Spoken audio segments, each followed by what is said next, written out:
Kenapa dari 190 negara di dunia ini, hanya China yang berani lawan tarif AS, tapi yang lain ciut? Pernah kepikiran gak, kenapa dari semua negara di dunia, cuma satu negara yang berani ngelawan pas Amerika tiba-tiba naikin tarif dagang besar-besaran? Siapakah dia? China atau Tiongkok? Sementara 194 negara lain pada diam atau malah buru-buru cari aman. Sebelumnya, Presiden Donald Trump dengan lantang mengatakan kalau dia bakal naikin tarif ke hampir semua negara mitra dagang. Bukan main-main, tarif baja dan aluminium naik, produk elektronik, otomotif, sampai tekstil dihajar sampai 145% ke China. Dan waktu semua negara mulai kelabakan, Trump muncul di depan publik dan dengan entengnya mengatakan, negara-negara sedang mencium pantat saya demi mencoba membuat kesepakatan dengan Amerika. Artinya, negara-negara lain pada merangkak buat cium pantat Trump untuk tetap bisa berdagang sama Amerika. Tapi, dari semua itu, cuma satu negara yang berani ngelawan langsung. Yap, China atau Tiongkok. Bukan hanya ngelawan dengan kata-kata, tapi langsung membalas tarif 125% ke barang-barang dari Amerika. Bukan takut, China malah tantang balik. Pertanyaannya sekarang, kenapa cuma China? Apa mereka nggak takut diboikot pasar Amerika? Apa mereka punya senjata rahasia? Atau sebenarnya negara-negara lain yang mencium pantat Trump itu cuma terlalu bergantung dan nggak punya pilihan lain? Perang tarif antara Amerika dan China bukan cuma soal angka. Ini seperti pertandingan catur ekonomi tingkat tinggi. Waktu Amerika ngegas, banyak nih yang mengira jika China bakalan mundur. Tapi, sorry ya, justru sebaliknya. China siap dengan semua skenario. Amerika waktu itu percaya diri banget. Sebagai negara yang disebut sebagai superpower, mereka ngerasa bisa memaksa semua negara untuk tunduk lewat tarif. Amerika pengen balikin pabrik-pabrik ke dalam negeri, menutup defisit perdagangan, dan menekan dominasi China di sektor teknologi. Namun, yang bikin heboh langsung ditangkal sama China. Bahaya atau enggak, China tetap maju.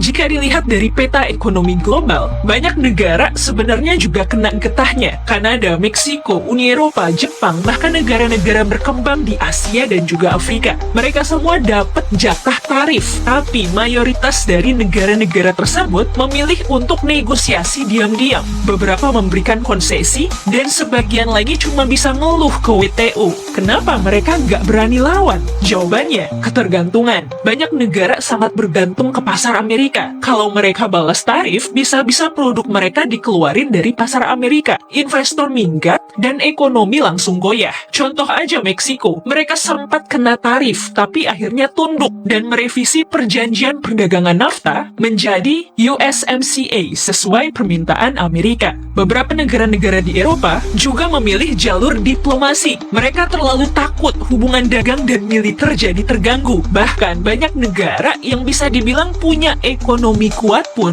lebih memilih ikut main aman dan menjaga relasi baiknya dengan Amerika. Karena apa? Karena takut. Nah, China itu memang beda. Mereka nggak main reaktif, tapi justru udah punya strategi jangka panjang yang disusun matang sejak jauh-jauh hari. Mereka paham bahwa konfrontasi ekonomi dengan Amerika bukan soal kalau, tapi soal kapan. Makanya, dari sejak tahun 2015, China sudah mulai menjalankan kebijakan besar yang dikenal sebagai Made in China 2025. Ini bukan sekedar slogan, ini blueprint serius yang dirancang untuk mengurangi ketergantungan terhadap teknologi luar, sekaligus mendorong transformasi ekonomi China dari sekedar pabrik dunia menjadi pusat inovasi global. Program Made in China 2025 fokus ke pengembangan sektor-sektor strategis seperti robotika, aerospace, semikonduktor, kendaraan listrik, bioteknologi, dan kecerdasan buatan atau AI. Pemerintahnya all out, mulai dari investasi besar-besaran, subsidi, insentif pajak, sampai proteksi pasar domestik. Tujuannya satu, ya biar industri China naik kelas. Biar nggak selamanya cuma bikin produk orang lain aja, tapi bisa bikin produk sendiri yang bisa bersaing di pasar global. Dan hasilnya udah mulai kelihatan. Laporan dari McKinsey Global Institute mengatakan, jika ketergantungan dunia terhadap China justru makin besar. Mereka menyebutkan bahwa dari 186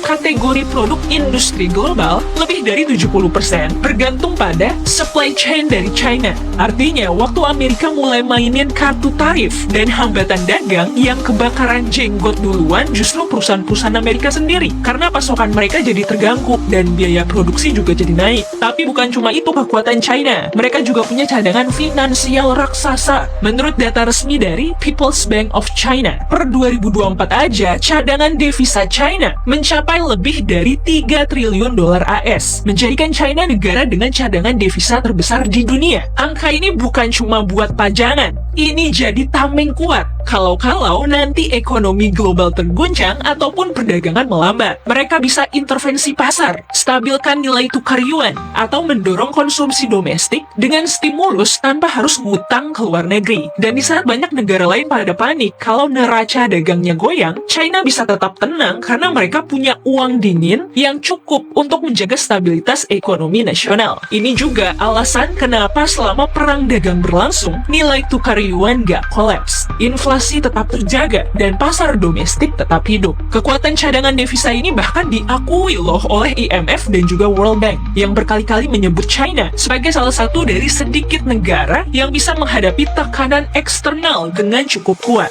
IMF menyebut kemampuan China menjaga ketahanan ekonomi domestik di tengah-tengah ketegangan perdagangan global sebagai tangguh dan memiliki posisi strategis. Yang bikin China makin susah buat dikalahin dalam perang ekonomi adalah karena mereka sudah bangun pondasi dari jauh-jauh hari. Mereka sadar dunia bisa berubah cepat, tapi kalau pondasi industrinya kokoh, kalau supply chain-nya dalam negeri, dan kalau finansialnya stabil, mereka bisa berdiri sendiri bahkan ketika badai datang dari segala arah. Salah satu efek paling nyata dari perang tarif ini justru dirasain sama petani di Amerika. China selama ini kan jadi pasar ekspor utama untuk produk pertanian seperti kedelai, jagung, dan daging babi. Tapi setelah China membalas tarif, ekspor produk pertanian dari Amerika langsung anjlok drastis. Petani protes besar-besaran. Pemerintah Amerika bahkan harus kasih dana talangan hampir 28 miliar dolar untuk membantu para petani yang rugi. Jadi, kalau dipikir-pikir, justru perang ini banyak merugikan domestik Amerika sendiri. Pemerintah China mengatakan, kami tidak menginginkan perang dagang, tetapi kami tidak takut akan perang dagang. Sambil balas tarif, China juga nggak diem doang. Mereka nyebar investasi ke Asia Selatan, Afrika, dan Amerika Latin lewat proyek Belt and Road Initiative.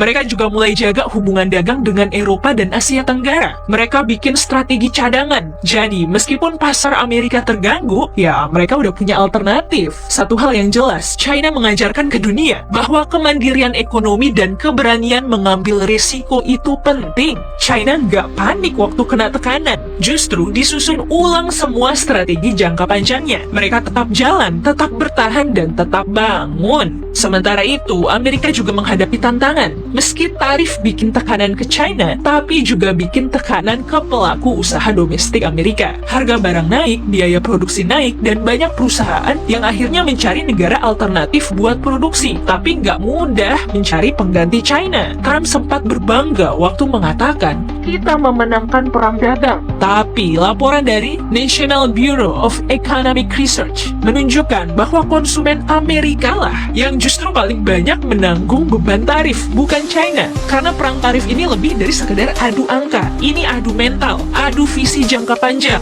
Dan yang paling penting, ini nunjukin siapa yang siap berdiri di atas kaki sendiri dan juga siapa yang masih bergantung. China berani karena mereka udah siap banget. Negara lain ciut karena mereka belum punya pegangan kuat. Dan dunia sekarang mulai sadar bahwa satu-satunya cara buat tidak didikte adalah dengan mandiri secara ekonomi dan juga politik. Setelah semua yang terjadi, muncul pertanyaan penting. Akankah negara-negara lain mulai berani mandiri dan siap menghadapi tekanan ekonomi dari kekuatan besar? Atau justru tetap nyaman di posisi aman dan mengikuti arus? Menurut kalian, apakah langkah China yang berani ini patut untuk ditiru? Atau justru terlalu beresiko untuk negara lain? Gimana pendapat kalian? Banjirin kolom komentar yuk. Kalau kamu suka video ini, klik like dan share ke teman-teman biar makin viral. Makasih sudah nonton.